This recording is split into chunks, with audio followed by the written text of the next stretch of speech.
Hello, everybody, and welcome to the Kingdoms Queens podcast. Somehow, we are already entering week 4 of the NFL season. Time flies when you're not having fun. Kind of having fun. I don't know. We're having fun. We just got to win. We have a victorious week, I guess. Choking on my self here. Sorry about that. But yeah, lots to dive into tonight with you all. So let's just get on into it. I am your host, Lexi. Hey y'all, what's up? I am Jodi. It's great to be victorious. Finally. It is. Listen. It only took literally months. Okay. So we had a very embarrassing Super Bowl loss. And then we had an entire off season of hearing about how bad the Super Bowl loss was, how the Chiefs are over, and blah, blah, blah, blah, blah. Chiefs fans never wavered. We were like, no. Week 1, we're going to come back. We're going to be fine. Like, we're going to come out with a statement. No. Week 2, for sure, we're going to get our revenge on the Eagles. Nope. Stayed in our own heads. Not sure. Week 3 against the Giants. Hell yeah, brother. We got it back. 1 and 2 in the 2025 season. Hey. But I will take a win. We could be 0 and 3. Could be worse. Could be 0 and 3. Could be worse. Could be worse, but it's not because we're 1 and 2. Okay, let's kind of get into some of the things that happened this weekend in the NFL. The NFL was actually very interesting. Lots of L's were given out. Lots of like, what in the heck is happening? Lots of things. Let's kind of get into it. So, in the AFC West, the Chargers, for some reason, have swept. Not swept. I won't say swept, but they went on half swept. The NFL did them a favor with their schedule, and they let them have all 3 AFC West teams in the first 3 weeks, which okay, very strange. They went from the Chiefs to the Raiders to the Broncos. So they play all 3 of us. They beat all 3 of us. 2 of those games were on the road, which is crazy.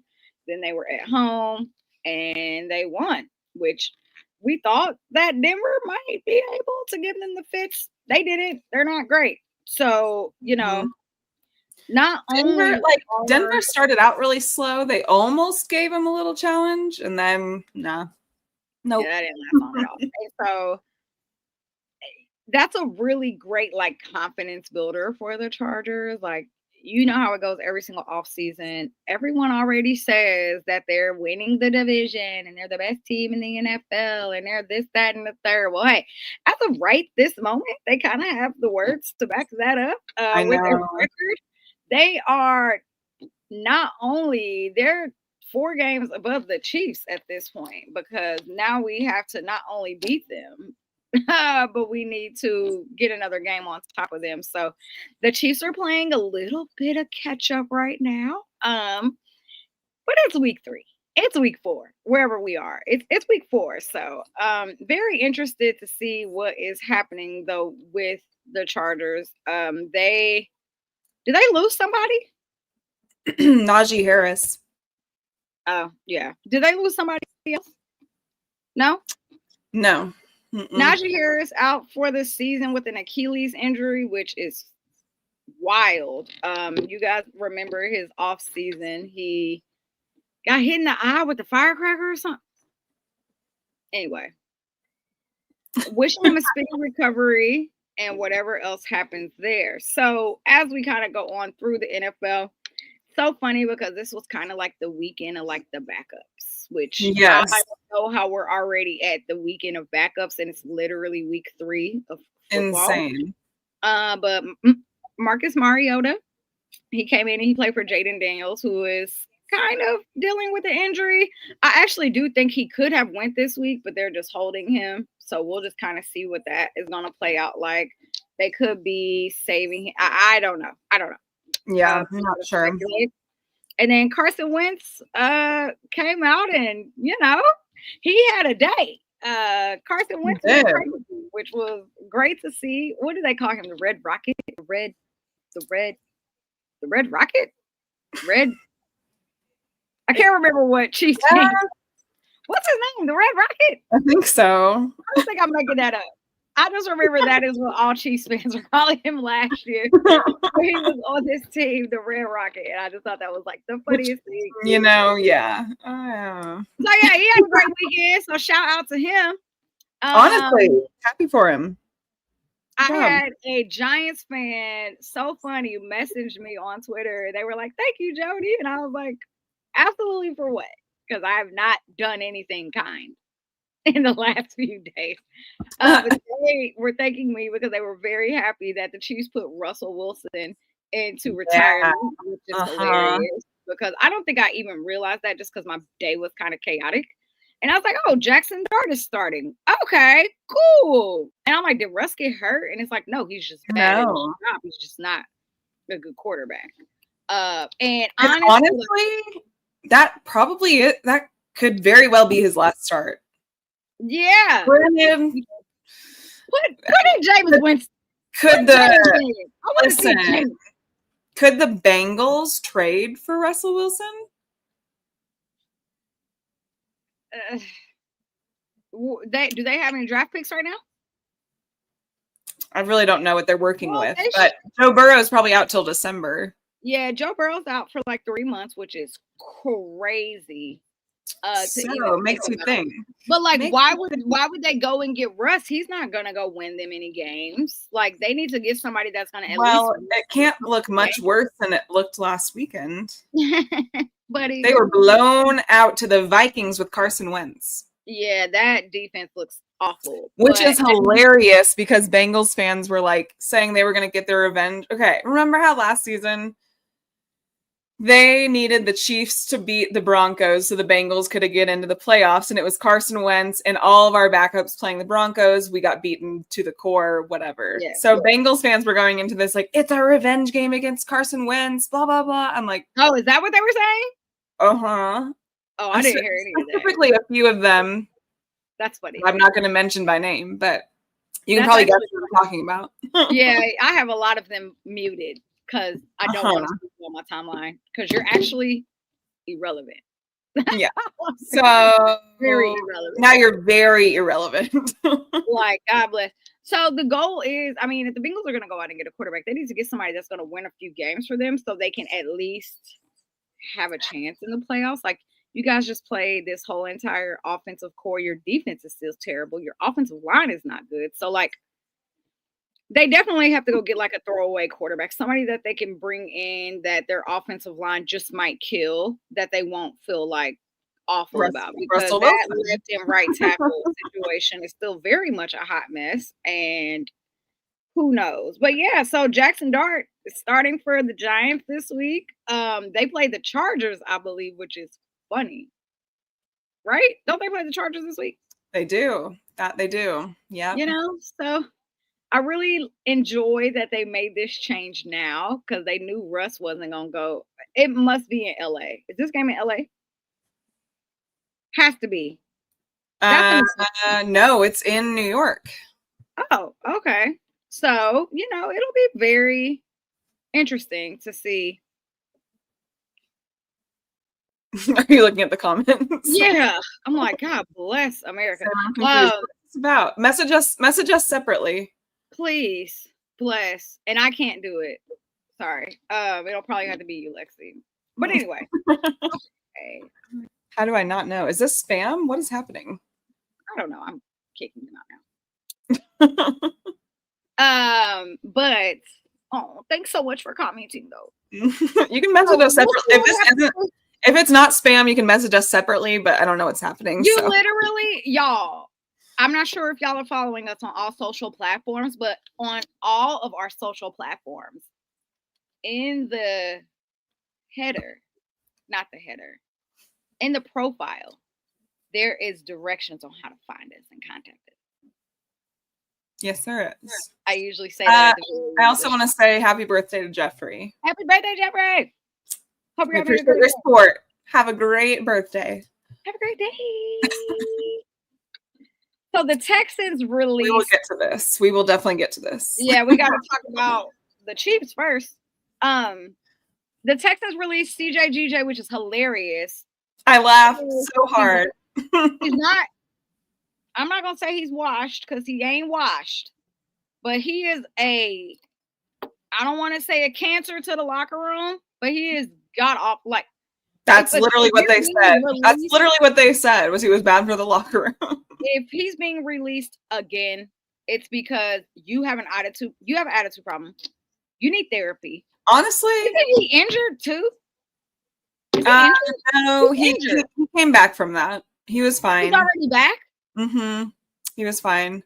So he got. I thought they released him because he was injured. No, they literally said it was a locker room problem because they've not been doing well, and I guess he's been like he's super sassy. So whatever, just not a good teammate.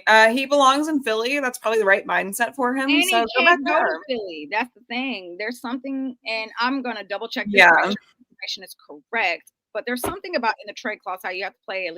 I'm gonna look it up. Yeah. I'm not even going to say it. I'm going to look it up first before I say it. But it's sounding like he can't even go back there. So it is what it is. The Colts, like, what? How are y'all 3-0 and like balling? Like Danny Dimes. First of all, I love his nickname for them. Indiana Jones. I know. Perfect. I was like, yes. I love that nickname. It's so good. Jones. So he is balling out. He is going crazy. I love it until like we have to see them because that's a whole thing in itself. But they are definitely looking like one of the best teams in the AFC right now. Them, Chargers, like, oh yeah. Who would have thought? Who would have thought with the 1 and 2 Chiefs and Ravens? It's like that Paul. It's like that Paul Rudd meme. Who would have thought? Look at us. Look at us. Who would have thought? No one. That's what's fun about the NFL is there's always 1 or 2 teams that you're just like, huh. Never saw you coming. Never saw you coming. That was the Commanders last year. That's definitely the Colts so far this year. We will see. Absolutely. So September football, I take it with a grain of salt, right? Can they keep up this type of success? Now, they don't have a crazy hard schedule because of how they finished last season. They do play the AFC West, so that remains. They already beat the Broncos. Yes. I don't know. I'm very excited to see how they do throughout the rest of the year. Like, will they look the same in November? I have no idea. I'm sure they're due for some losses here or there, but sure they won't. But the AFC South is wide open. So I love September victories. Okay, right. And then last overreaction victories. Absolutely, I would say like the last thing about like the NFL for this weekend, there were a ton of like missed kicks, block field goals, defensive touchdowns, like more than I have seen in a very long time, all in one. It was insane. Like, there was literally a point of time where it was like 5 defensive touchdown returns. Like the noon slate was nuts. I was like, how many pick sixes were there today? Like I tweeted in the middle of the day, like, how many pick sixes is that now? Like 4? Like there were a ton. So I love to see it.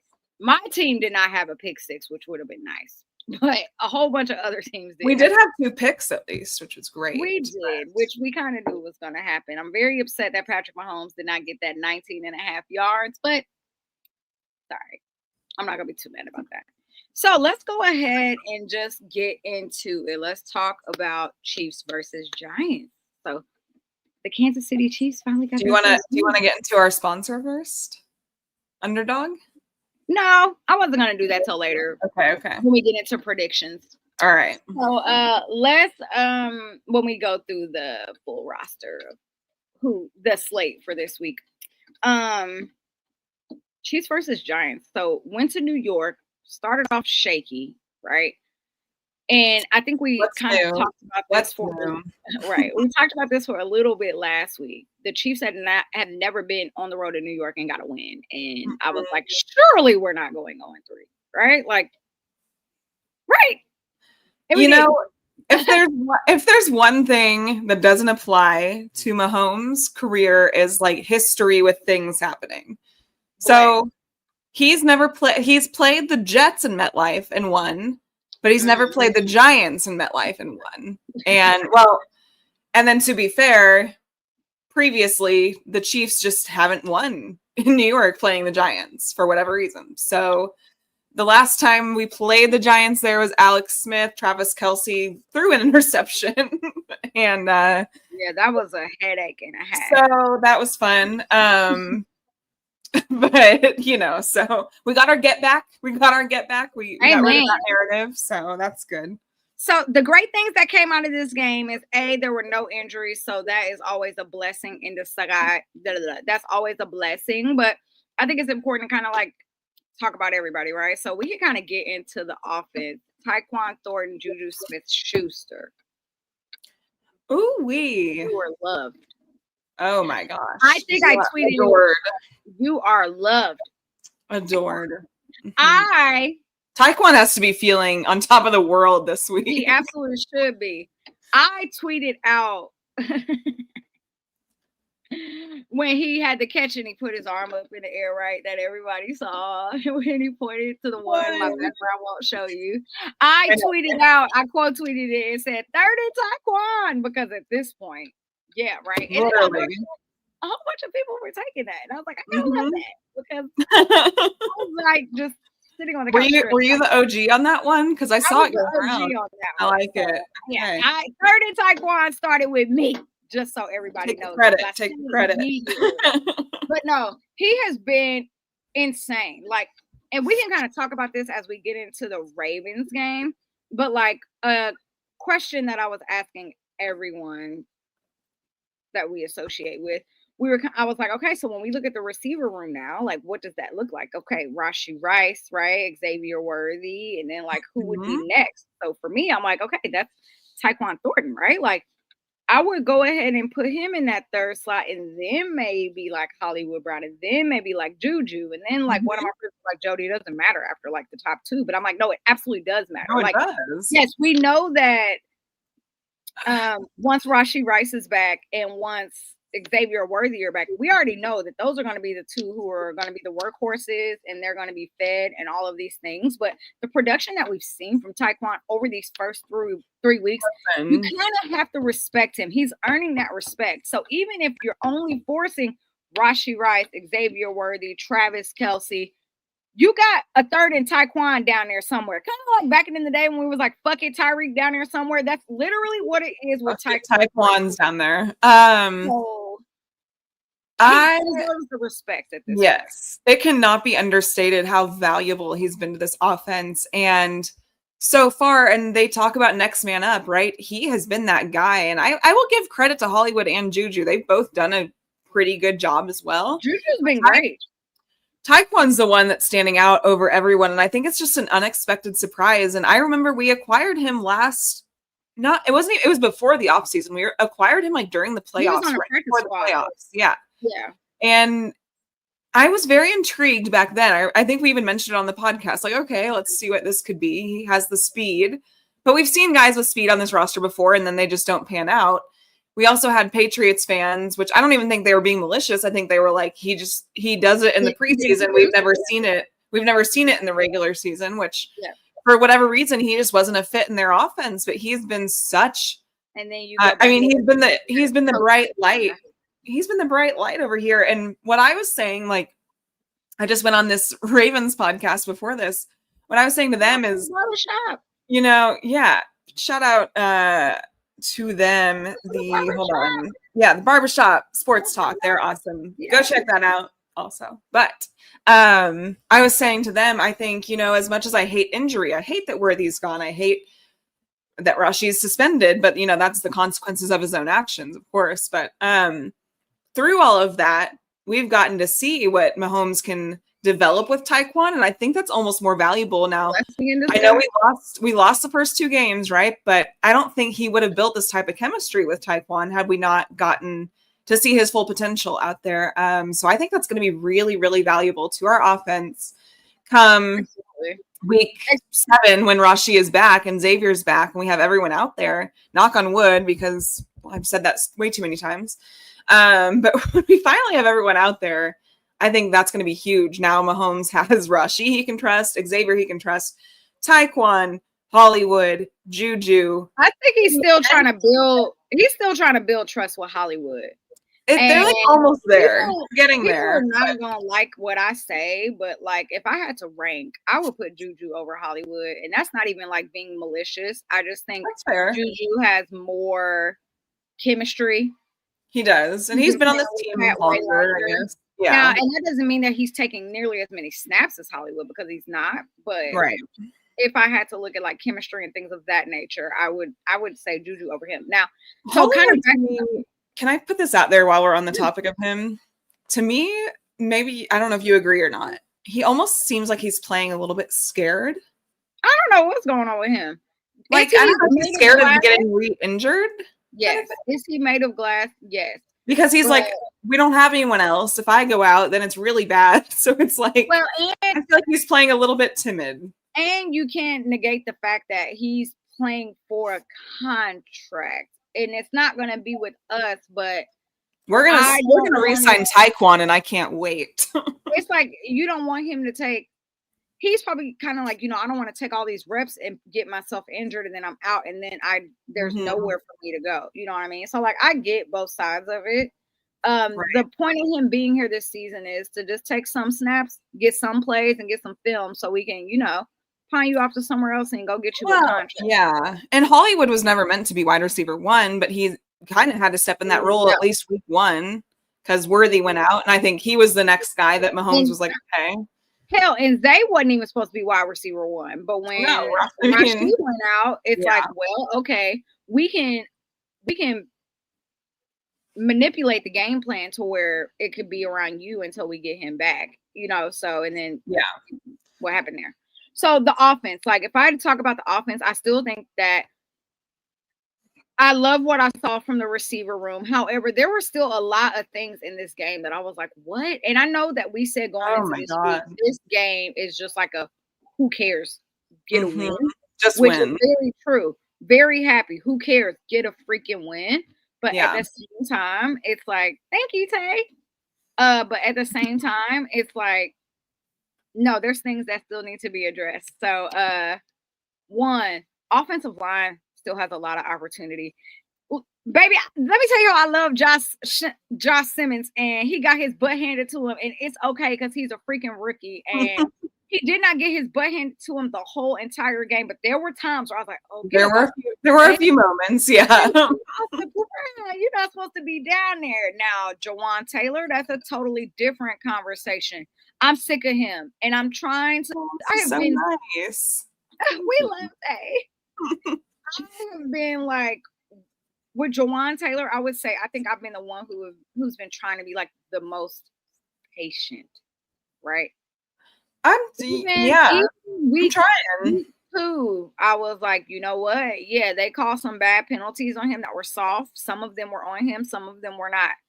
Now I'm just kind of like, okay, Matt Nagy, I thought you said that y'all had a conversation about how this can't happen. And then we go to New York and it's still happening. So like, I'm over it. And I understand that he is the second highest paid dude on this roster. And his cap hit is insane right now. And sitting him is literally just watching kind of money waste. So, yeah. There needs to be. I have a theory. Something. I have a theory. And my theory is you can't sit him yet because he could be a very valuable trade asset for whatever they might need by the trade deadline. So if they sit him and bench him, then that's not very valuable, right? There's no film. Right. But it doesn't. Here's my thing. I think if people want to, here's the problem is Jawan Taylor is really good at what he does. It's not a lack of skill. It's not a lack of skill. Not at all. It's not at all. But like, come on now. Like, it's the lack of discipline. And it's 100% discipline. And I don't know if there's anybody who can fix and change that. And I don't think that has anything to do with Matt Nagy or Eric Bieniemy. No. I think that is a him thing that he has been dealing with his whole entire career, even since college, and he just can't break it.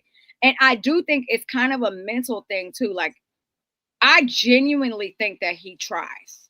I genuinely do. I fully do. I think he's a great teammate. I think he really is. He's an excellent teammate. It's just something in him. Yeah.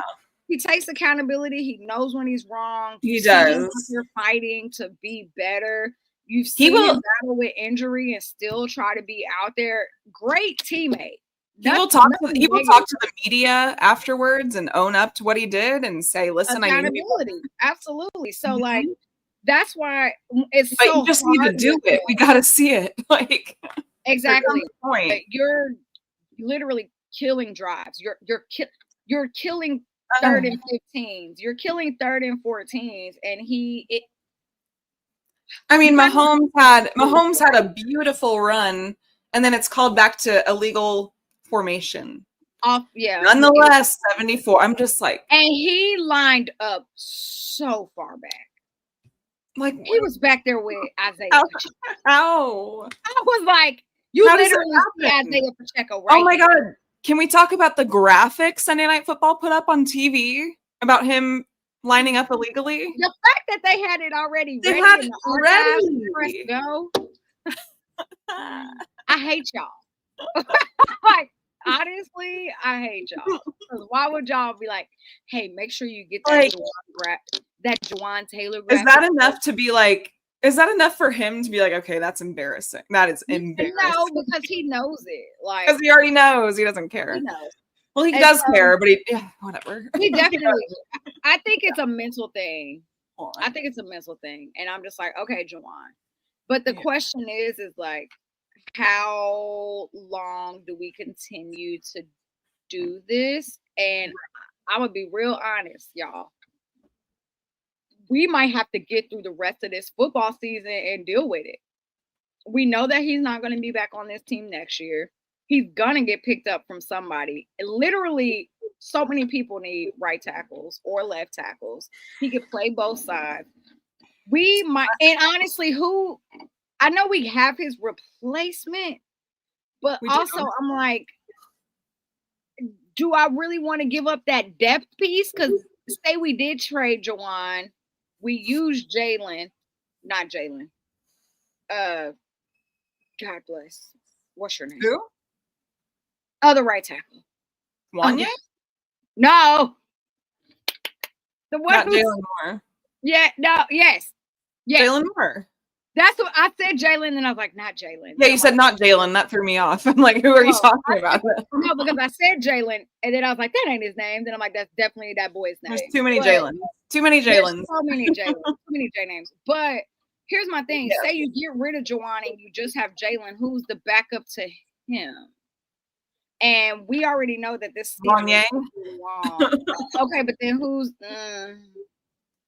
right? So like, you're going into a long season ahead. I will deal with some of the penalties if I know that I got Jawan and then I got Jalen as a backup, because Jawan's probably not going to play the full season. He's going to have to rest. He's going to probably miss a game or so. Something's going to tweak and he's going to miss. So if that's the backup, I'm okay with it. Yeah. So that's just kind of where I'm thinking, like, yes, he pisses me off. He got to be better, but I do think that he is trying to be better, and that's the reason why they haven't benched him or cut him yet. I think so too, and I think we've seen them give guys that they love so many chances. Sky Moore.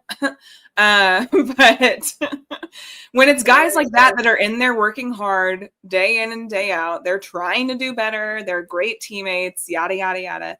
At least in Jawan's defense over like a Sky Moore, is he actually, like we said, he has the skill. It's not that he's lacking. Like if you look at his charts and stuff and the way he compares to a lot of other tackles, he's up there.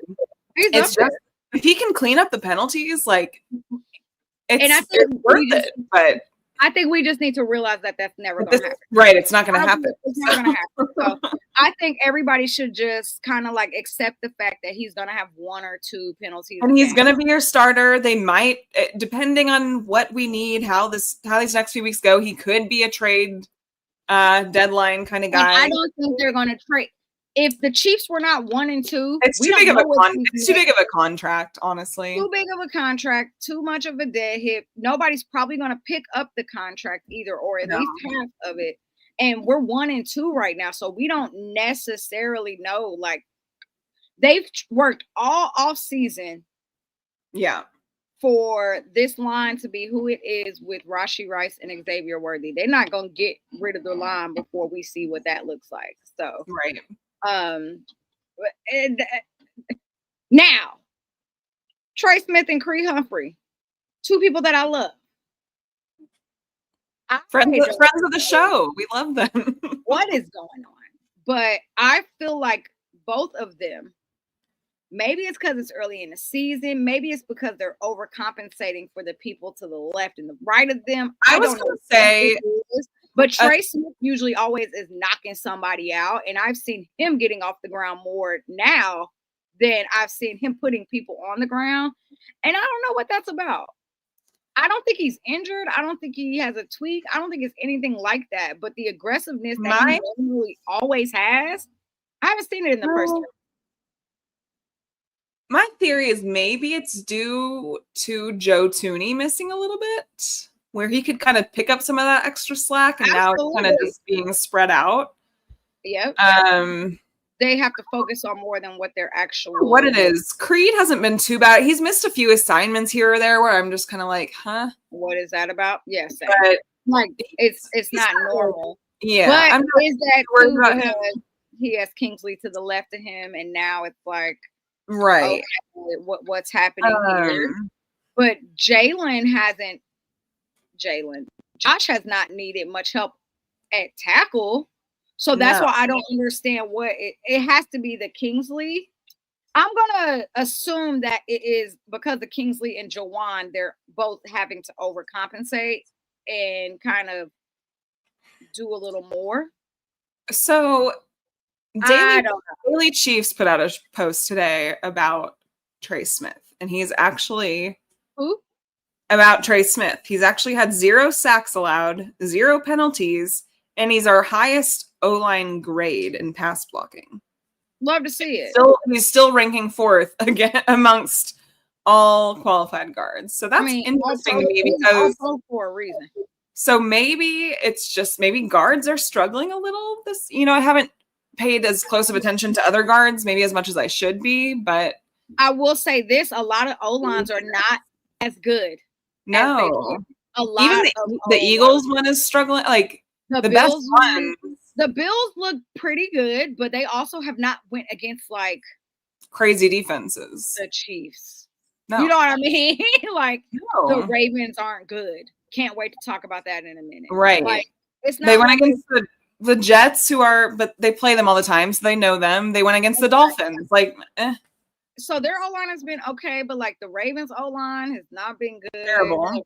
The Chargers O-line has just been okay. They've just been, their defense has been pretty good. So like when I look at like the rest of the AFC or just teams in general, like I said, Bengals not great. The Colts O-line has been great, but again, will that last? I don't know. Well, Lions O-line has been better than I thought they were going to be. They were terrible week 1, and then they were so bad, and I'm like, whoa, glad they turned that around. So I mean, it could be that.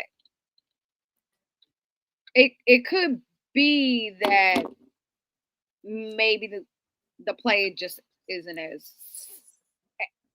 It's also week 3, so it's kind of hard to make that judgment this early. And there's differences in every NFL year. There's certain position groups that just do better, and maybe it's the defensive line interiors that are doing really well. And I will say they are doing pretty well. Yeah, I just. I will say my criticism was they just haven't really looked like themselves. I want to say to our interiors, our IOL in their defense, our IOLs in their defense. We've played the Eagles, who have like Jalen Carter and a really beastly D-line.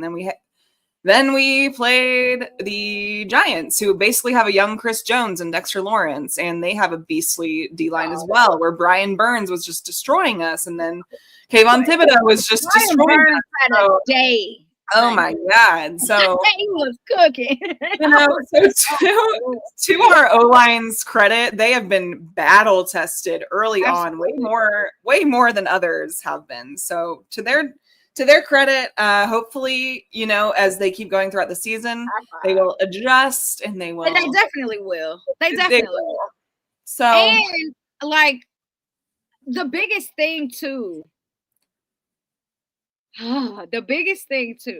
which is why my criticism is so high on the offensive line.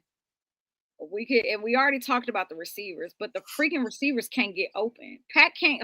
They can't hold the line for 10 seconds, y'all. Like, y'all got to get open. And if the receivers are not getting open, that's the reason why That's our Pat is problem. running and scrambling and doing all these things. So it's like, yeah, he's still top 5 in QB hits because he's not taking sacks as much, but he's still getting hit because the second he gets the ball out, they're closing in on the pressure, which is they're closing in on a testament to our struggling run.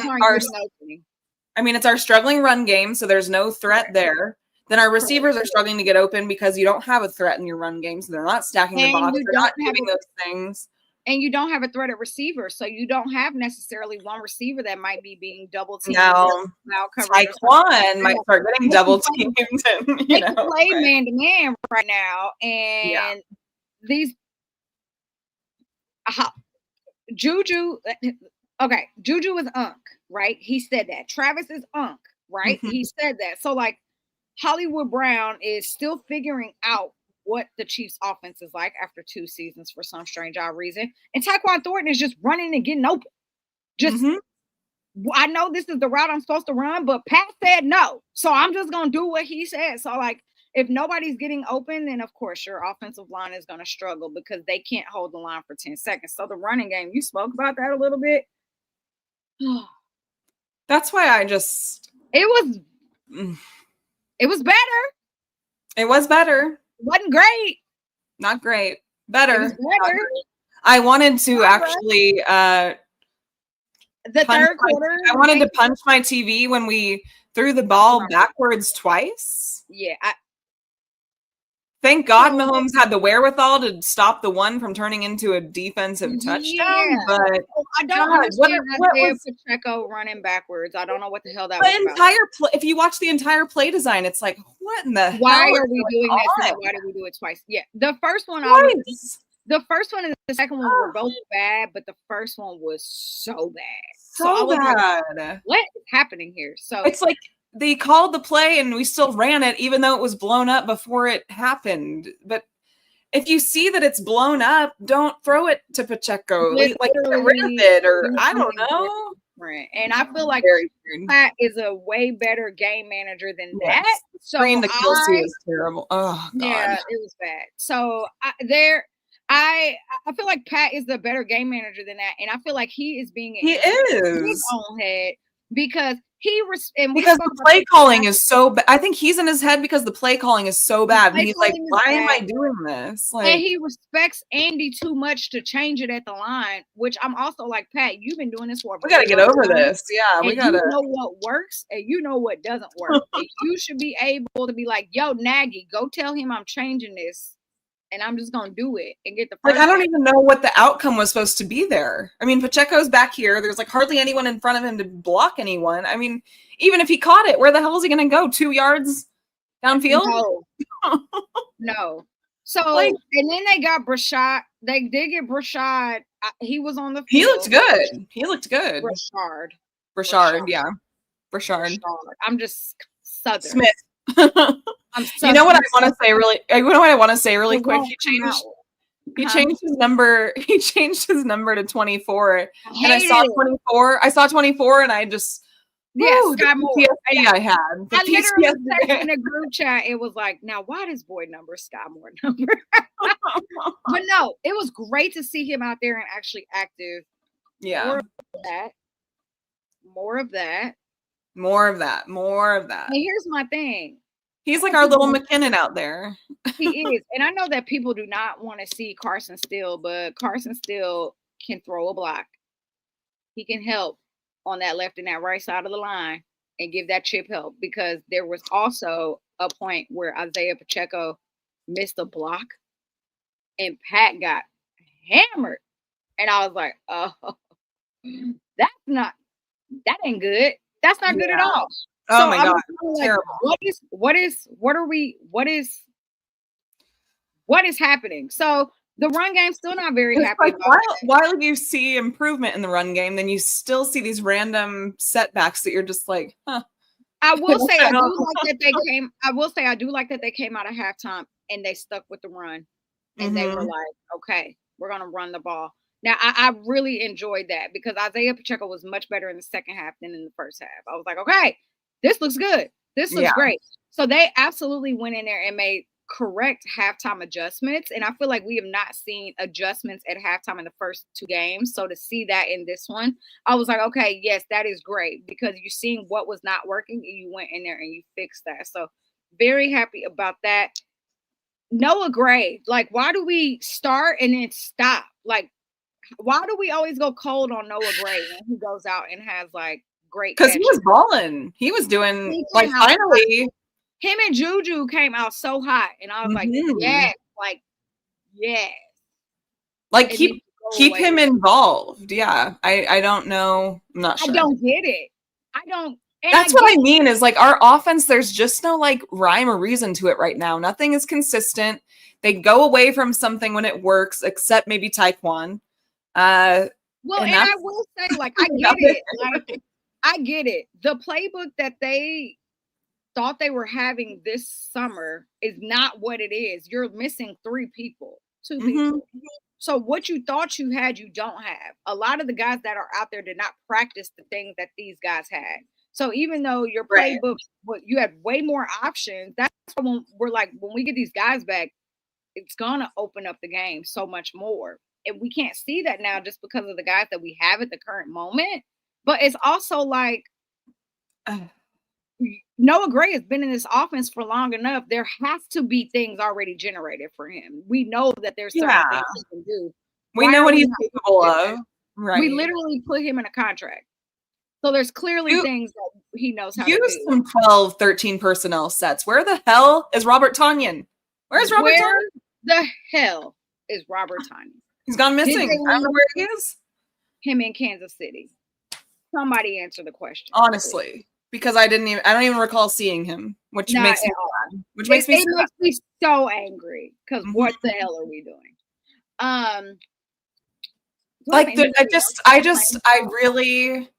I know we're actually in the big scheme of things. Our offense isn't as bad as it seems.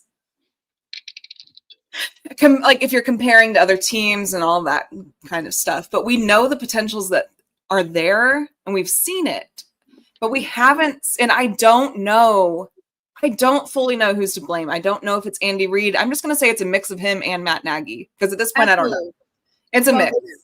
It's a mix. They feed off of each other and it's not creative. They're not bringing any new brains in. I'm going to blame. I need a shake up.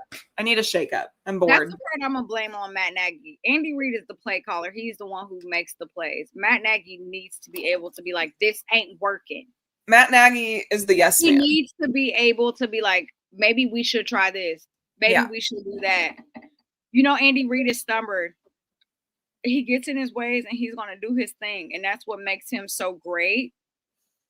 But it's so but right now it's lacking creativity. And usually Andy Reid doesn't lack creativity. So I don't know what's going on there. Yeah, I can only pray that by the time EGE, his new name, EGE, by the time Rashee Rice gets back, that we'd see this creativity back in our offense because you can feed him, you can feed Xavier, you can feed now Taekwon. We know we can trust him. You can trust Travis then because then you can go back to Travis on those plays that no one's expecting him on. Then you can get Noah Gray worked in again. You can get Hollywood Juju worked in, but like so the defense was great. I'm kind of just like on robot mode until we get to week 7 because I'm like I'm burnt out on the office. Burnt out on them. They got it figured out. The defense was good again. Very good. Great. I still didn't see Charles Omenihu. Sorry. But it was great to see Chris Jones. It was great to see Noah Gray. It was great to see George Karlaftis showed up.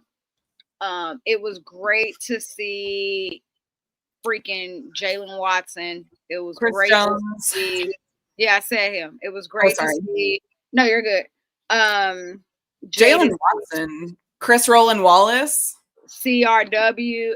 Man, proud of him. Running around doing his Trent thing, being We locked up Malik freaking Neighbors, who had 160 yards the week before. Mm-hmm. Something disgusting. And that's the thing, though. That is the one thing that I will always say about the Chiefs defense. Your star player is going to get locked up. So take the under every single time. We kept him 13 yards. Why does Josh Williams create penalties every game? I don't know. I'm done with that experiment. Every game. 2 penalties. Every What was game. the second one? Well, did he have 2? He had 1. Okay. He had 2. I was like, did he have 2 again? I don't remember 2. But I'm just going off of his consistency. I will say, our new Noel Williams. Love Noel, rookie. Love. He's fantastic. And I love just the way they're able to play him now. Trent can kind of go more back to the slot. It's just, we're just looking, it's clicking so much better. Yeah, Cook, I was just getting ready to say this. Cook is looking really good out there. They're just clicking. Yeah. Last week, Brian, I feel like I said this at Arrowhead last week. Brian Cook heard y'all talking shit week 1. Mm-hmm. And last week he came out and was like, okay. And then ever since then, he's just been like, he's been good. And it could be because we figured out how to play him correctly.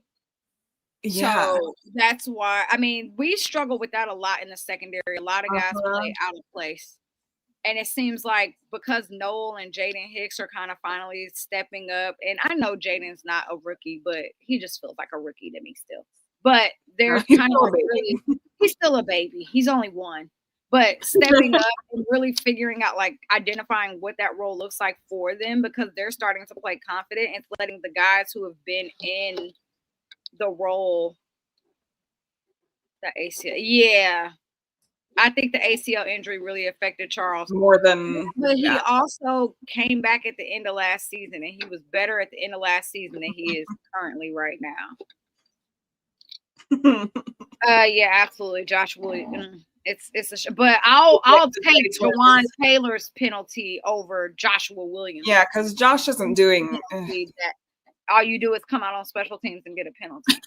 So no, very happy with the defense this week though. Lots of, and we said it last week, to win this game you got to create turnovers, and they definitely did. They went out there, 2 interceptions, 2 sacks. Went out there and got a hell of a lot of pressure. They had great ball hawking abilities. Great. I'm really proud of Chris Rowland Wallace. Big shout out to him, because he was not even, I think he was on the practice squad last week or the week before. And then he was activated and comes up with an interception on a great play. He was pretty good last season. You know what I mean? So if you remember what he's done for us just over time, he definitely deserves to be on the field. So I want to see more of him, more of Noel Williams. I'm excited. The combos we're seeing right now are working really well. Mm-hmm, and so I think that also speaks a lot to Trent McDuffie too, because he's a bona fide stud. You don't have to worry about Trent. I never worry about Trent ever. And I think he's really just sharpening the iron that's around. He is, yeah. It was great to see Nick Bolton this week. Last week I was kind of like, Nick, what the hell is going on? And then this week it's he kind of better with who he needed to be. He had a tip pass. Nick had a tip pass. George was a lot better. Leo Chanel was a dog. I was about to shout out Leo. Yes, shout out Leo. He's always. I can't wait till we pay him next year. Give him a 2-year contract. Girl, we're on the same page right now. Same page. I'm like, all right, Lee. I was trying to find the gif of him climbing the side of the bus, and I can't find it. I know. So, I mean, there's not really great. There was no run game. Period. Scattaboo had a few breakthroughs, and credit to him, but he's a dog. That's expected. Now Derrick Henry ain't gonna have that this week, but Scattaboo did. Well, yeah, he kind of went off in the second half of the game. He kind of went off in the second. Well, he got their only touchdown, and he had a few, like, 2, 3 big runs. He went off 2 in big the runs. second. I actually need to go look this up really quick. But Scatterboo, I like him. I think people were not high on him for the draft for some reason, but I think Yeah, but Chiefs fans wanted to go out and get him out of Arizona. yeah, I was down. He was a dog. But yeah. in my mind too, I was like, well, if you're gonna get him, you might as well go and get what's the boy who went to Kansas?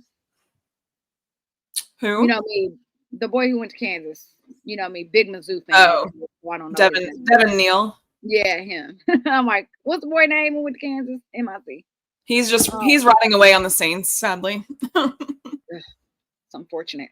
I know. Give us Alvin Kamara.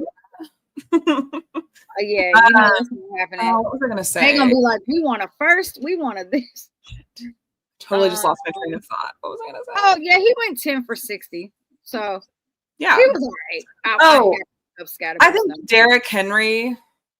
Everyone's like, oh no, we're gonna get angry Derrick Henry this week. I'm like, actually, I think he'll be more in his head. Scatterboo he went for 120 on us. So 120?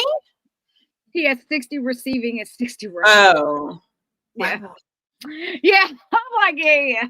But that's exactly how they need to use Isaiah. Oh, that's Pacheco. not good. That's how they need to use Isaiah Pacheco. Well, that's why I was like, wait, no, he kind of went off in the second half of the game.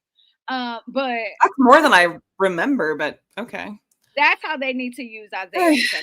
The way that they use Scatterboo is how they need to use Isaiah Pacheco. You can use him as a rushing and receiving running back. And I think that's what they're trying to do with like the different slants and things like that. It's just not working. It ain't that the boy can catch. The boy can catch. The boy can catch. Can he not? He needs to be able to. What's the word I'm looking for? I need less chip blocking from Pacheco and more. He needs to know how to not get stopped by a block. He needs to be able to run over a block. I don't know the correct verbiage. Excuse my brain. He needs to not be able to get attacked by a block. He needs to be able to run over a block. So, until that happens, who knows what's going to happen there. Which we've seen him do it before. He just needs to. I think he's in his head. He did pre-injury. He did, and it's pre-injury, and he's in his head. And I think you're seeing all of that with him right now. I think he just at home, and he just wanted to be great, and there's a lot of pressure. Yeah. I get it. Because that last time he was there, he had that huge run and the huge exciting, so it's, I will say. It's tough. I thought it was funny that they let Kareem Hunt run the touchdown in and not Isaiah Pacheco. I was like, ooh. I thought they were going to give that to Isaiah because he was at home. I know. No, can't lie. They could have gave him the first down attempt. You know what I mean? Anyway, let's talk about the special teams. I actually don't even want to talk about the special teams. I want to talk about Harrison Butker. Well, okay. One positive I want to give to our special teams unit. Our special teams unit is we blocked their extra point off their only touchdown. So and Matt Rice was really good. And that was Cochran. Jack Cochran did that. So. Yeah, Jack Cochran. Good job, Jack. And yes, Matt Ariza has been fantastic. He's pretty freaking good at what he does. Good foot, kid. Good foot. So start out with two positives there. Harrison Butker, I am sick of his shit, and I have lots of smart things to say. I cannot say them on this podcast.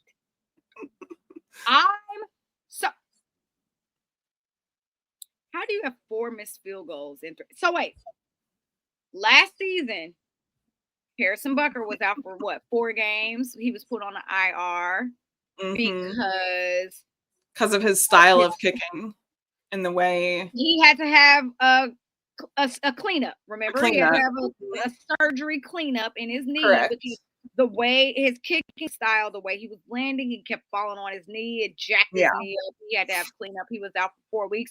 We went out and got old boy. I can't even remember his name. I wonder what he's doing right now. Is he available? You know where that's Schrader, and he is now on the Colts doing wonderful.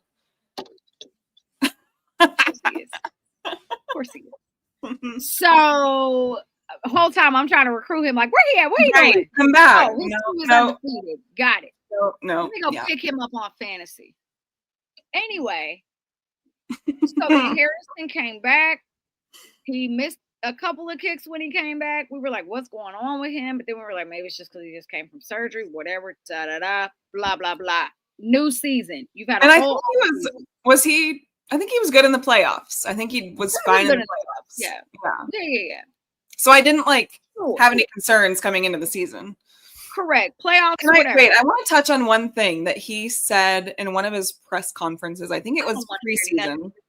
No. It was like preseason, and he said he switched his style of kicking so that he wasn't falling on that knee that he injured, right? So I think that's kind of what we're seeing now is he switched his style of kicking, and now he's not falling on that knee, and now he's not making... And now he sucks.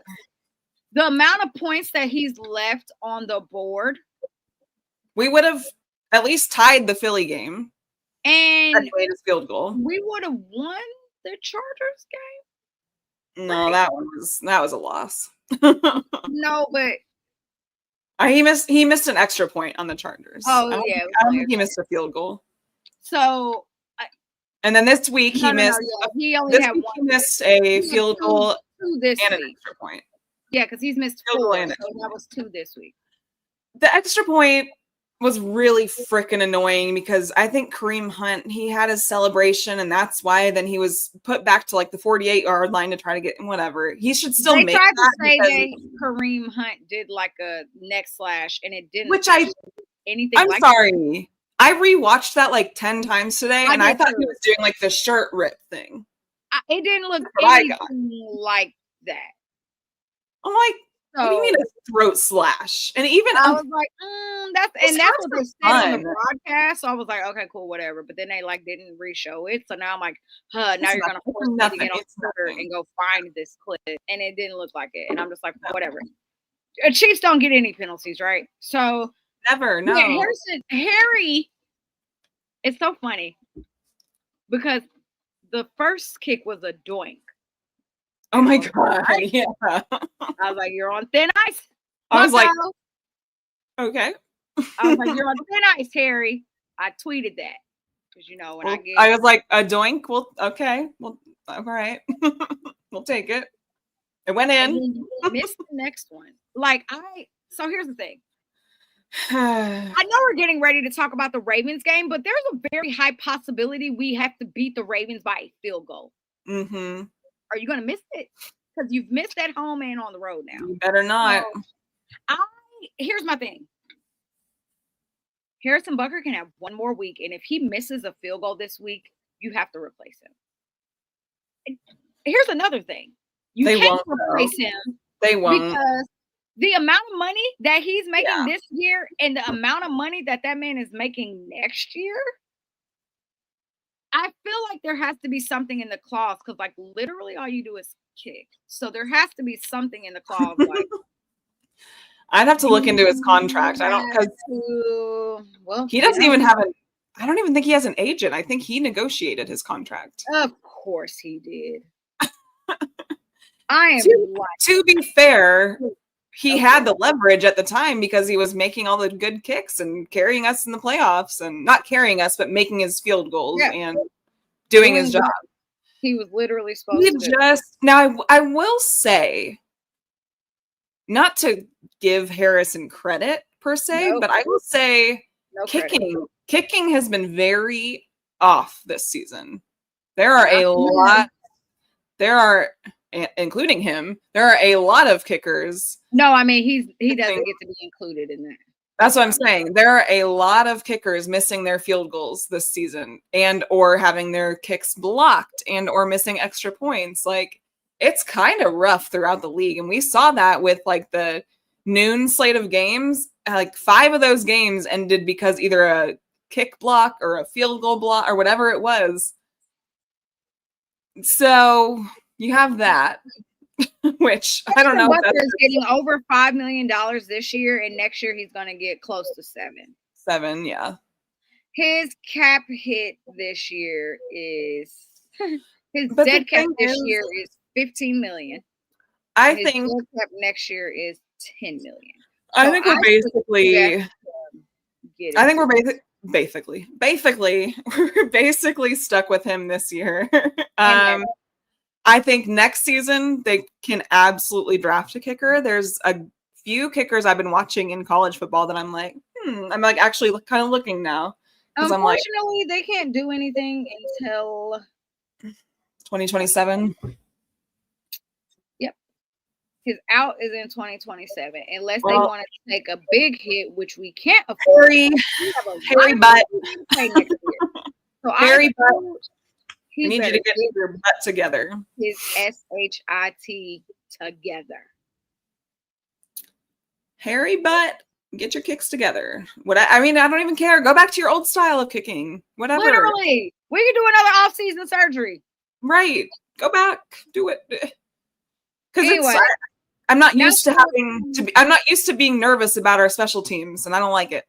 Yeah. So now I will say I feel like he can get it together and fix whatever it is. But if he's playing like this in September, it makes me terrified for the winter. When it's colder, the ball is hard like a rock. Right. It makes me terrified. We've seen him make these kicks. That's what's so freaking frustrating. Yeah, for years, actually.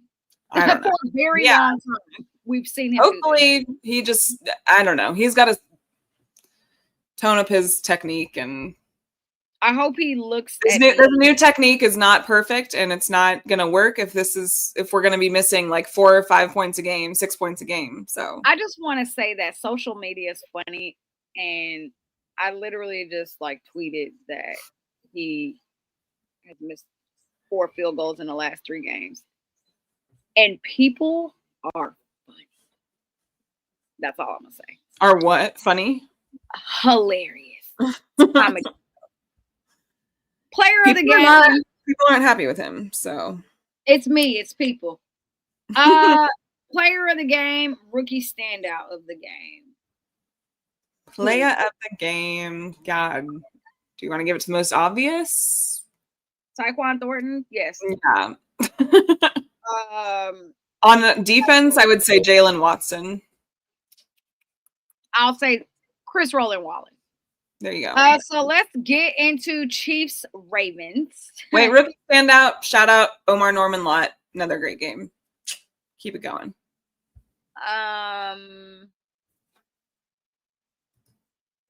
Thank you. Josh Simmons. Because against a fantastic D-line, he still held up. You survived. And I appreciate you for surviving. Let's get into Chiefs Ravens. Back at Arrowhead this week. Ouch.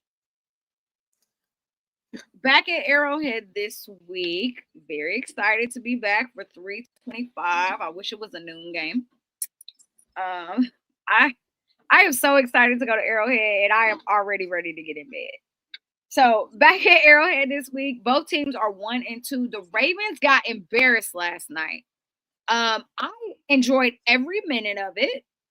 Same. They got embarrassed last night, and I don't know what the heck is going on with them. So 2 teams that are 1-2, which means one of these teams is going to be 1-3.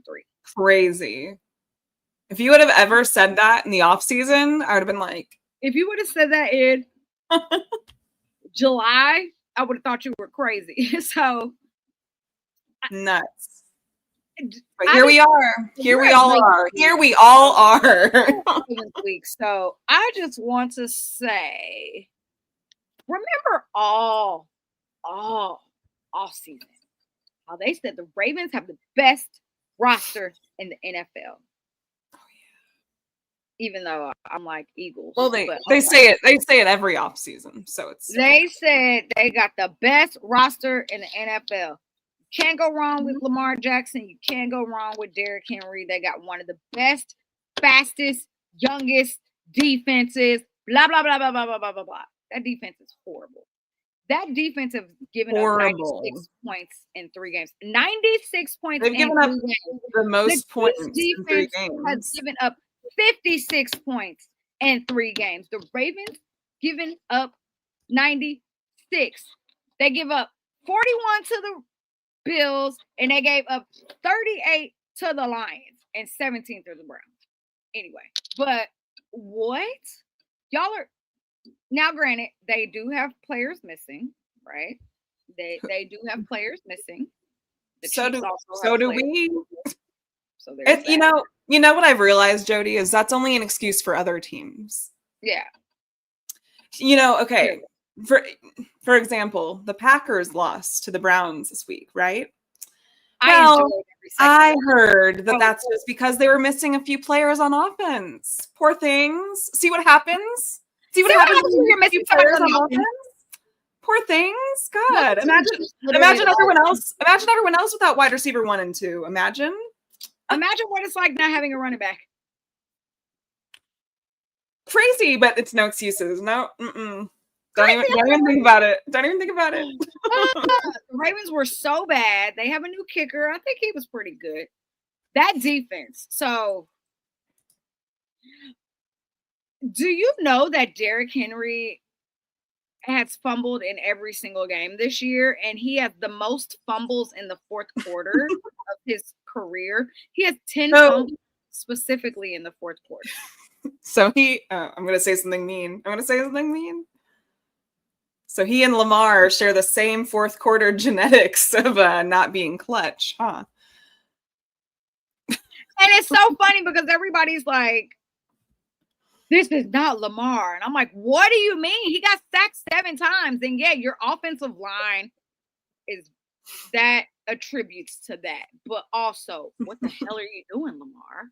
Run for your life. What you got legs for? You literally have legs. You literally led the league last year in rushing and receiving. Right now,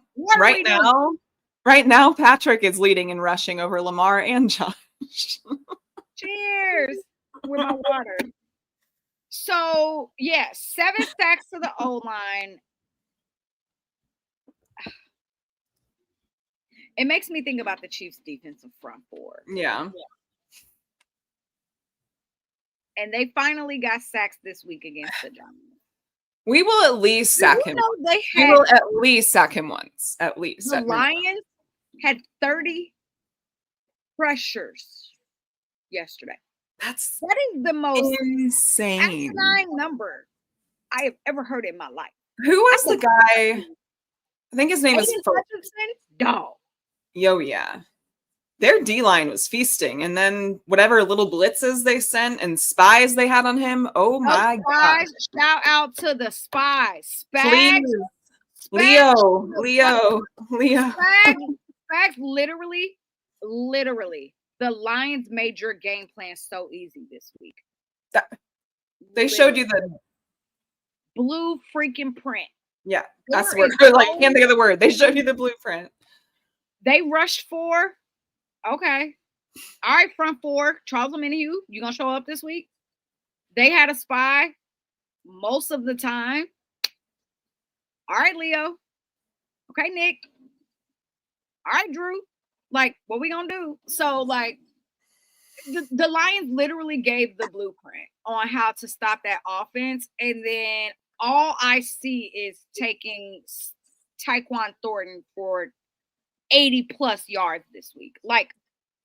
Literally throw the ball over the top into that secondary. Cook them dudes. Go cook them dudes. And especially and don't give up on the run because they've allowed a lot of freaking rushing yards. Now, granted, they've played James Cook and Knuckles. Right. So, granted, they've played really good run games, but still. Our running backs ain't that good. I would do anything for our running back to be half of that. So, last week, Lamar called out one of their O-line, Faalele. Yeah. He called him out. Faale or whatever. He called him out though before the Lions game, and then for him to go take another 7 sacks, I'm just like, shut your mouth. Oh, that's not. You should not say words. Oh, that's not. Should maybe stop talking. So, yeah. If anything, the Ravens just showed us how incredibly vulnerable they are. Yeah. And I sent a video to the group chat earlier. And when I say I was dying laughing at a Ravens fan going off on Marlon Humphrey and talking about how terrible his podcast was and how he should shut up and focus on football. When I say I was crying laughing, because Dude. A, that's embarrassing. B, yeah. That was. Yeah. You should maybe get off your podcast and focus on sports. How are you going to go online that night? He recorded today, right? Maybe this morning. I don't know. Whenever he did it. He was like, bad day at the office. Like, I understand you've already been paid. You've already like made your little career, but like, God dang, if I don't know, if Chris Jones were to go on his show and say like, I'd be like, give Chris Jones a podcast, guys. Eventually, yes. When he retires, yeah, because he's hilarious. I'm gonna get him one. I'm on Ross St. Brown has a podcast that's terrible with his brother. Yeah, they're what's annoying. his name? Leviticus. What's his name? Equanimous. Leviticus. You're naming Bible names at this point. Oh, I thought it was Leviticus. Equanimous. Letters. Anyway, they have a terrible podcast together. It is. I honestly find him on Raw really annoying. I'm gonna be honest. He is so annoying. I want him to stop talking. He's very good at his job. He's very good at football. He should shut up. But man, I find him very annoying. Man. Anyway, enough about the Lions. So anyway, Ravens got embarrassed. We're both 1-2, and now we're both fighting for the 1-3 bowl. Oh, yay! So let's kind of talk about like what keys to the game are this week. I'll name one, and then you name one, and then I name one, and then you name one. How about Great. That? Okay, so I think offense. We're gonna start there. I think with the offense, even if Xavier Worthy is just a distraction this week, please let him be on the field. Yeah, someone asked if he's going some cardio in. Get some cardio. Huh? Someone asked if he's going to be back. We don't know yet. We'll find out more tomorrow, probably. But sure. Today was an off day, so I'm not sure. But from what we've heard and in the meet, everything, I think yes. He set out last week. Yeah. He said, I'm taking one more week. Yeah. I think the Chiefs were like, green light on you. And he was like you can go. Yeah. And I'm glad he did, because I don't want to see him out on that field in New Jersey, New York. Correct. And thank Jesus we came out healthy on that field. I don't care that we were 0-2. If we needed him to go win that game, then we have bigger issues. So he is he set out last week, so maybe he'll be active this week. I think he wants to be active this week, though. Yeah, I think so too. So go out there and get some cardio in, young man. Just go run. Just run as fast as you can, Xavier. Be Taekwon's distraction. Yeah, totally. Can you just imagine Taekwon, Hollywood, and Xavier Worthy just running as fast as they can to the end zone, and then just staring at the defense, and the defense being like, "What are we doing?" Mm-hmm. Anyway, what is one of your keys to the game?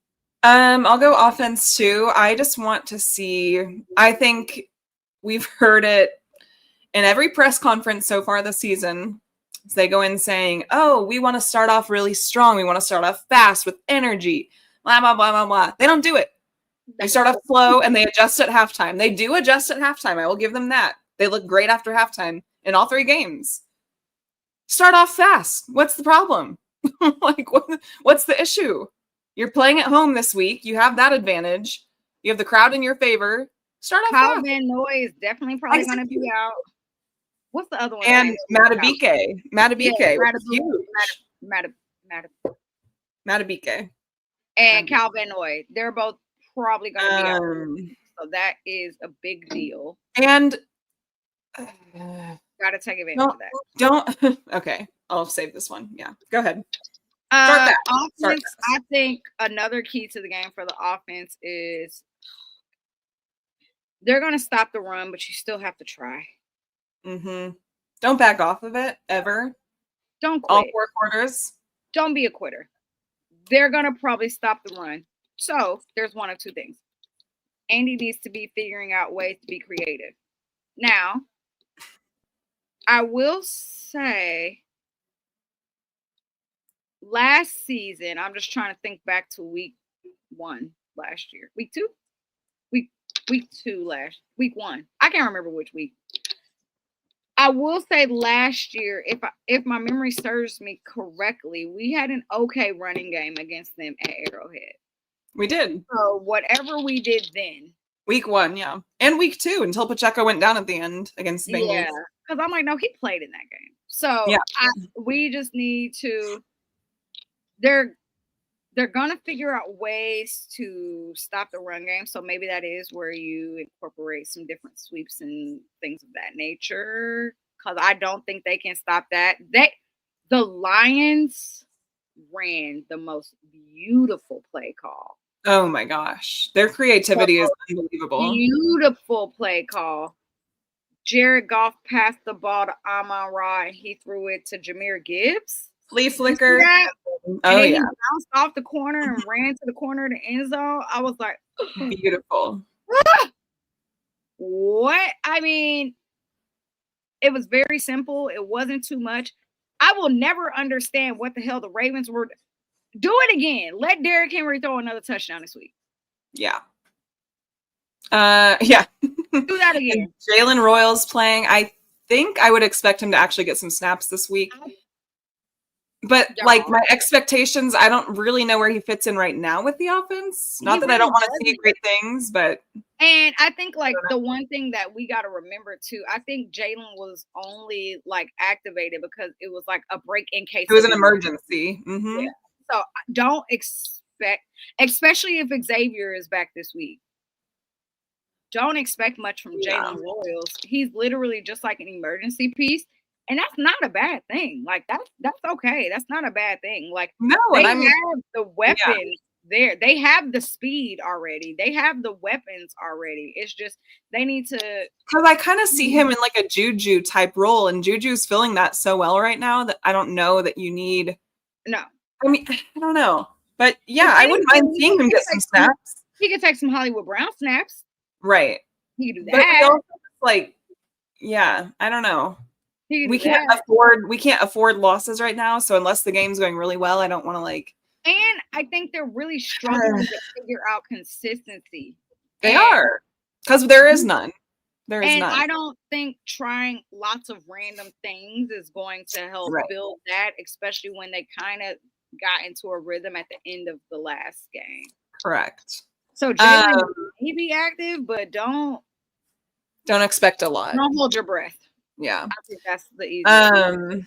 And he could be a piece that is still learning the playbook and may have some snaps later in the season when they are like, okay, we got a few wins under our belt. Let's be creative. Let's do something different. Corn dog, right? So like you may see stuff like that from him later. And maybe he'll come in and shock us, but my expectations are just kind of tempered. Not until we get 1 and 2 back. Right. So with that, my second key overall can be applied to offense and special teams, and I know you'll agree, is actually score so you're not relying on field goals for all of your plays. Actually score, put the ball into the end zone, because we're really lacking at that once again. We're just stalling, and then you have these 46-yard field goals you have to rely on, and it's like, maybe let's not. Maybe let's actually score. Just a wild concept. But like actually execute in the red zone when you get there. Just stop the dumb play calling. I think there's a few things there. I think Patrick needs to also like just trust. He's got to settle down. He don't trust him. He played in He played in New York like he needed the win and it was panicking, but did whatever it took to get the win, kind of thing. Which I'm fine with that. But like, yeah. settle in, score, and don't rely on field goals for every single point. Yeah, Patrick definitely got to learn how to trust that team around him. I know that the playbook is new and it's thrown him off, and he's been preparing all off season for what is not happening right now, and he has to learn to trust and adjust and do all these things. Like, I get it, Pat. I don't like change either. Actually, we've been saying this. We would like to see that happen as well, but it's not going to happen unless Nagy's out of here and we get different offensive minds in here. So. Nagy ain't going nowhere. He could have got fired this week, though. If we would have went 0-3, you knew I was coming for head. So they better be happy we didn't. I think for me, for the defense, front four, I want to see Spags dialing up all kind of blitzes. So, like, kind of what they did in week 2 with the Eagles. The game plan that they had with Jalen Hurts, and I think they said they sent the blitz like 60 or 70% of the time. That's what I want to see this week. That's what we need. Lamar. That's what we need. Also, hey, Nick Bolton, can you do the thing that you're really good at? And that's punching the football out of people's arms this week. Because I think if you try, just saying, it may work. So I would like to see some of that too. Like, yes, I want to see y'all hitting dudes hard, okay? But I also want to see some punching the ball, going to get the ball. And we already know turnovers come in bunches. You see them, they start coming. And I'm so glad that it happened last week. Because now it's going to be I want another one. I want another one. And I'm glad that it started early in the season and not late in the season. Because they do come in bunches. So I do think that, one, you have to make Lamar Jackson throw the ball. Don't let him run all over you. And I was listening to a Ravens space yesterday, and they said something in there pretty interesting. They asked if Lamar is still maybe bothered with his foot injury from the summer because he's not. I forgot about that. Right? I actually forgot about that. Actually. And they said that he just doesn't seem like himself. And I'm like, well, but he was running in the other games, but maybe he tweaked. Maybe.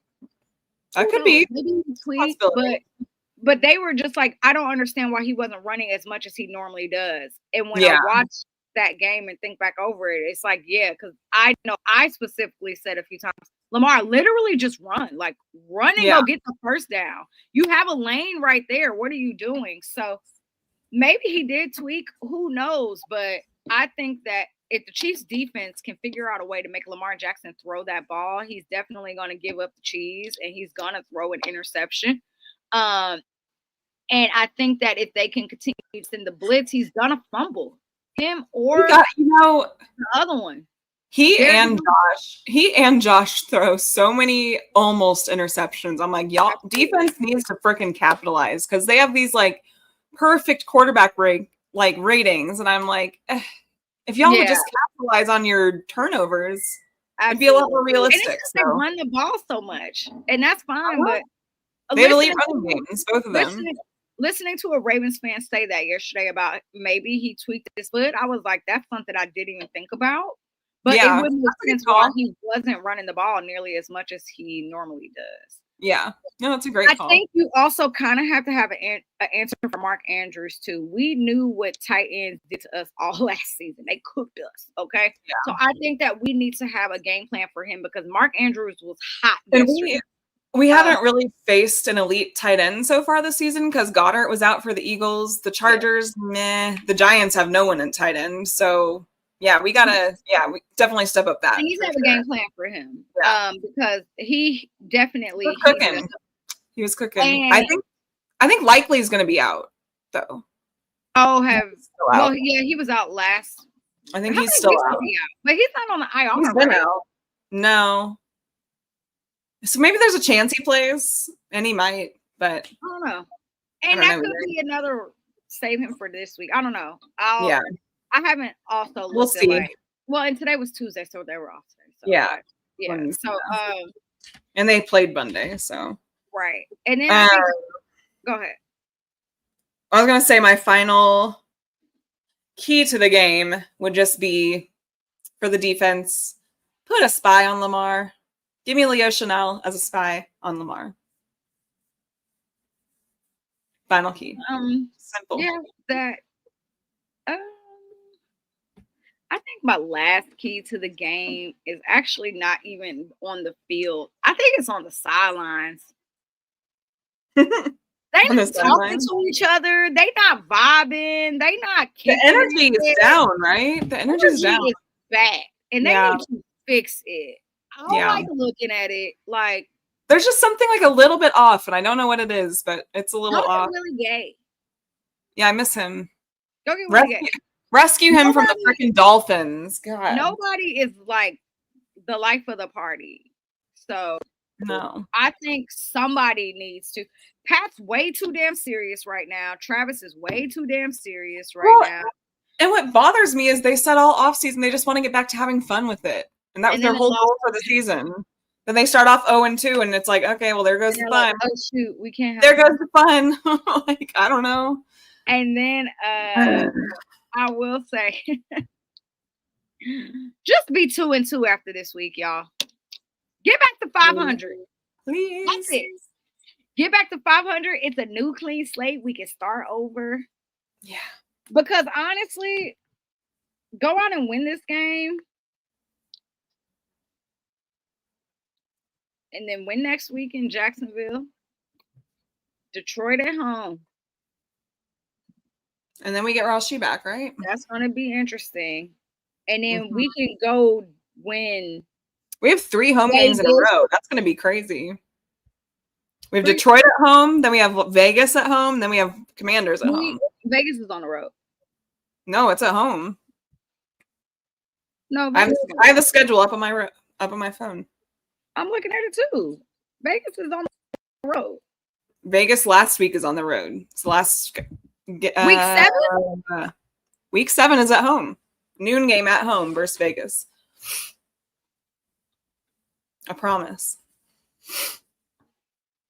Why does it say it's on the road? It's Rashi's first game back. It's at home. The schedule I'm looking at says Vegas is on the road, and then Commanders are at home, and then Buffalo is on the road. Can you see this?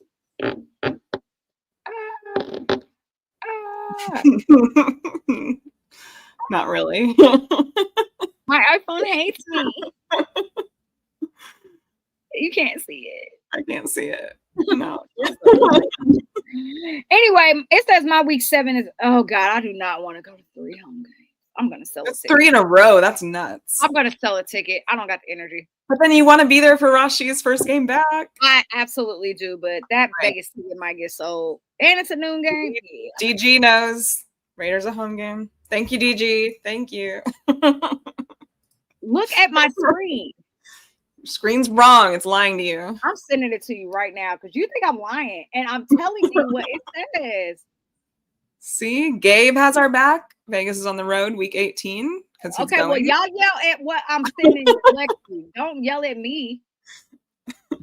Texting it right now. Oh my God. Yeah, because y'all think I'm lying. I hope I don't have no broken nails. No, I don't. Anyway, while that's trying to to you. My screen is not wrong. And I really like my screensaver. And this is the Chiefs one. Like from the Chiefs. They failed you. I guess they failed you. Failed me? Apparently. It's delivered. Do you see it? What does this say? Yeah, they have it wrong. See? It ain't me. Blame the Chiefs. It's not you, but they have it wrong. Thank you. Freaking. Jody's gonna be in Vegas. Literally. Okay.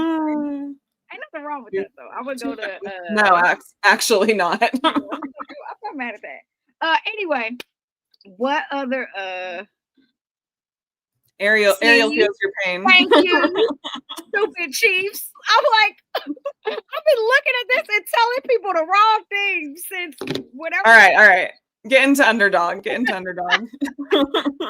No more keys to winning. Just don't embarrass us. Be 2-2 and We gave a bunch of keys. Let's We get did, a clean slate yeah. since we clearly have 3 home games. I don't have much else to say except go get another freaking win because you need to be 2-2 and not 1-3. Literally. So, it is important that we actually talk about brand sponsors because we have not done that in a very long time. So, shout out to Underdog Fantasy. If you have not downloaded the app yet, please make sure that you download the Underdog Fantasy app. On this app, sorry, I have to put in eye drops because my eyes are about to burn off my face. You interrupted me while I was promo. I know. I'm so sorry. That's how you can tell we out of the loop. Shout out to Underdog Fantasy. If you have not downloaded the app yet, please make sure you download it and use promo code Kingdom's Queens. That is with 2 S's. Right now, when I log on to the Underdog app, they have no promos. Are there no promos for real? Well, it's probably because it's Tuesday. It's the middle of the week. But the one thing that we love about Underdog is you have the ability to pick the over or the under on what you want to do with that player. You could do their yards, you could do touchdown, you could do interceptions. There's so many different options that you could do. Make sure that you download the app, use promo code Kingdom's Queens, and get you some free money because why would you not get free money? I kind of already think I know what I'm going to do this week for the Chiefs. I try not to touch the Chiefs because every time I do, it never goes well. But this very last week, I will say I was very happy. I took Patrick Mahomes yards. I took Russell Wilson interception, and he had a whole bunch of those. So shout out to Underdog Fantasy. Make sure if you have not downloaded the app, download it today. Use our promo code and get some cool, fun stuff. So let's kind of get into this NFL slate. You can tell we're clearly not having a show tomorrow because this show is going very long today. But let's go ahead and kind of get into a little bit of the NFL slate for week 4. It's week 4, but it genuinely feels like it's like week 9. Because losing makes losing. The losing made it feel like so much longer than it feels so long. So there are some games this week that I am kind of interested in. So I am not interested in Thursday night football though, but Thursday night football, you got Seattle versus Cardinals. So could be worse. In Arizona, I know y'all already saw what freaking Kyler Murray dumb did last week. Stupid, just dumb. Doesn't matter. Who do you have winning this week? I'm kind of high on the Seahawks right now. I'm going to go Seahawks. Yep, I'm going Seahawks too because they need to just free Marvin Harrison. He can't catch all of a sudden. I don't know. Good Lord. And of course, I have him on 2 fantasy teams, and I'm like, why? Yeah, I don't know why. He can't catch. Also, shout out to Luther Burden for being on my bench with 20 points. Yeah, you might have to starting him. Starting. So I was starting him the first 2 weeks, and then I was like, all right, he ain't did nothing. Yeah. Huh. Oh, there's finally an international game. I literally was just asking the other day, like, when is there another international start? Yeah. Only the Chiefs, huh? You want to let the other teams have 3 weeks first before they have to go international? Just not us, huh? Nope. So Vikings Steelers. This is a home game for the Steelers, and they're going to Ireland, which I think is pretty cool because Ireland is very dope. I've been before, and yeah, very dope. So, Vikings Steelers. Who do you got? I low key think this could be a good game. I do. Oh, I think so too. JJ McCarthy, from what I've heard, is not going to start. Not surprised. So you know what this means, Jody. They're going to Ireland with Carson Wentz, the redhead. Red Rocket. Is that Red Rocket in Ireland? Is it the Red Rocket? Are you kidding me? This is like their savior. This is their LeBron James. This is their Kobe Bryant for sure. So I'm going Vikings. I'm absolutely going Vikings too. This is just the storyline is way too good. Oh, it's so Carson good. Wentz and all of his cute little redheaded children are going to go over to Ireland and have the time of their life. And then head back. So who knows what is going to happen in this game, but it's going to be a good one. International games are always chaotic. So very chaotic, and I love it. Yeah. Now, I'm actually really interested in this game. Eagles at Bucks. Oh, I have the Buccaneers all the way, baby. All the way. Man, Give me the let me tell you about Baker Mayfield. Okay. Bacon's been baking. He been cooking. Is Mike Evans hurt? He's hurt. He's hurt, right? Okay. I've seen him like throw his helmet, hit a bucket, walk in anger, and I'm like, oh, he's hurt. But like, I wasn't really paying attention. Yeah. But it's okay. I think they still have what it takes to go out there and to get a win. Baker Mayfield has been on fire as I'm like sitting here playing with this ice pack. He just makes whatever work, you know? Like he just whatever he has, he makes it work. Emeka Egbuka is freaking so much fun to watch. I think there's also a chance that Chris Godwin starts now. Oh, is he back already? Mm-hmm. He's not back this early. And then Mike Evans is out. Yeah, that's what they were saying on one of the shows I was watching. So do I have him on my bench? I did, and then I had to get rid of him because of something else, and now I'm like, damn. But yeah. So no, I definitely have the Bucks. I think the Eagles are due for it. They should have lost last week. The thing is, the Eagles love nothing more than to lose in Tampa Bay. And did you hear? It's going to be so hot in Tampa that the Eagles are planning to get there Friday to acclimate. Oh, because 24 hours is going to make a difference. So to me, that just screams loss. But you know, okay, we're gonna get there early. No, I didn't realize that, and I believe it's gonna be high. I'm definitely going with the Bucks here. Yeah. Jags Niners. The Niners are 3-0. I kind of like this matchup. Like I don't know why. I think it has potential to be a fun game. But the Niners just lost both. Yeah, indefinitely, right? Didn't they say for the season? Achilles, or ACL or whatever. I think ACL. It's only going to be 80 degrees in Tampa.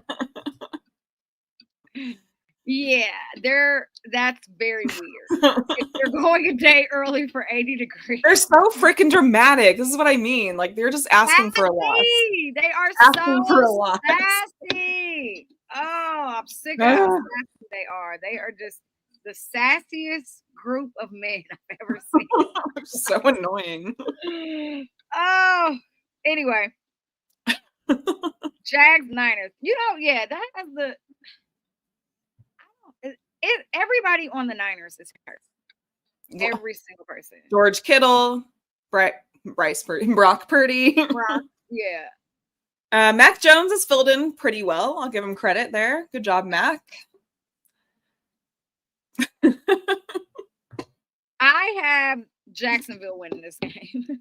I kind of want to take them too. And it's only because the Niners are so freaking beat up. They're so decimated. And it's like year 2 of this. Like, I don't know what's going on with their nutritionist. I do not know. It's bad. They probably should fire everybody and literally start over there. Apparently. This is... Oh, that's a mess. Not excusable. But yeah, I think they're probably due for a loss, and I think Jags could give it to them. Yeah, can't wait. It's a long flight, but they can do it. Sunday Night Football, Packers at Cowboys. Micah Parsons is going back to Dallas, and Jerry Jones said they are not doing a little special video. Well, I wouldn't expect them to. It's fine. Because they have actually a great social media team. One of my friends. I don't know why I'm not surprised. I'm like, one of my friends runs the department, actually. He's fantastic. Shout out to Ian. It's not his fault, but Jerry Jones, I'm not surprised. Not surprised. But if I know them, they got a video ready just in case. Because, Packers going to go down there and beat the brakes off of them. Cowboys is out for like 2 weeks or 3 weeks, 4 weeks. Yeah. He got a high ankle sprain? Something like that. Mm-hmm. Wow, I was joking. No, he does. Yeah. Oh, well, he actually does. Okay. I knew he was hurt, but I didn't realize. Mm-hmm. Well, he makes a lot of money, and I need him to be better. And then the Packers just lost in embarrassing fashion to the Bears. Browns. Crazy. Browns. So their defense is nuts. Their defense is really good. Oh yeah, Myles Garrett is insane. He was trolling on the sideline. It was great. Yeah, Long story short, the Packers are going to win because they're embarrassed from losing. Not only that, but Micah Parsons is going to be on a heater. Can't wait. I'm going to take him for 1.5 sacks. Oh, absolutely. Absolutely. Monday Night Football, Bengals at Broncos. That actually was supposed to be a really good game. It had so much potential. But now I'm like... Well, there's 2 Monday night games this week, right? Jets, Dolphins. Woohoo. That's why I didn't even mention it. Didn't even mention it for that reason. That's disgusting. Never mind. Broncos are going to win that. Yeah, had so much potential, and now it's just both games are bad. So I really... I died laughing because somebody was like, please flex both games to Nickelodeon. Honestly, though. Like, no one needs to see this. At all. Let's get into score predictions for Chiefs Ravens. We're going to win. Yeah. Taking the Chiefs. I'm going to go. Here's my thing. If Harrison Butker misses a field goal, I'm like sitting over here thinking about this. They're going to have to just go for 2. Every time. Like, and our 2-point attempts are never cute either. They're never good. I would rather go for a 2-point attempt than watch Harrison Butker miss one more damn field goal. I swear to God. If Harrison Butker misses one more field goal, he's in trouble. I'm going to lose my mind. I'm going to lose my mind. We don't even got a Justin Reed that could go out there and do it. I'm going to lose my mind if he misses another field goal. No, we don't. Yeah, no. If you're Harrison, miss it in the first quarter, so we could go for 2-point conversion. Get it out of your system. Yeah, because we now don't trust you. And the weather's supposed to be perfect on Sunday, so there's literally no excuse why you should miss a field goal. As of right now, Sunday is supposed to be sunny with a high of 80 degrees. No clouds. Perfect. Beautiful day of football. PM. I'm gonna go. We're gonna win by 1. I think it's gonna be a 3-point game, like we said. 1-point game, 3-point game. I think it'll be like 27-24 Chiefs. Do you think the Ravens are gonna score 24 points? They might. 20-23. Last week, the Chiefs gave up 9 points. I'm gonna go 20-23. The week before, the Chiefs gave up. It's +3 right now. So they have. We're the underdogs at home. If you didn't know that. Yeah. They have the Ravens -3. Kiss my ass. That will change. And that makes me very angry. I know. Second time at home, and we're cool underdogs for both. You know, because it's probably like they don't have a 1-2 record. This game should be a coin. Right. We gave up 27 to the Chargers and 20 to the Eagles. I don't think the Ravens are going to score more than the Eagles. So I'm going to say we win 21-17. Okay. Yeah, because Harrison Butker's not going to miss. No, he's not. Because then it will be 20-17. And then I'm going to be very angry. I'm going to be very angry. Shout out to Boulevard Brewery. We love Boulevard Brewery, and they just released some really cool. I say cool, and when I say cool, I mean like chilled beverages going into this tailgate season and spooky season. They got some stuff coming out for Halloween as well. A lot of like the beer, tea, lemonade things that are delicious and delectable as well. So if you have not, check out Boulevard Brewery. Go to any of your local grocery stores, gas stations, wherever. You can get Boulevard from everywhere. Go get a Quirk. Go get whatever you need to get. But they have all kind of new things that have already released for this fall. And yeah, they have it's like a what is it? Like a coffee type of, yeah, delicious. So if you have not, tap into Boulevard Brewery. They got all kind of stuff out right now. Lots of good goodies. Get that for your tailgates. It'll be a great grand old time. Shout out to Arrowhead Addict family. If you have not tapped in with them, they got shows every day of the week. We are not having a show tomorrow.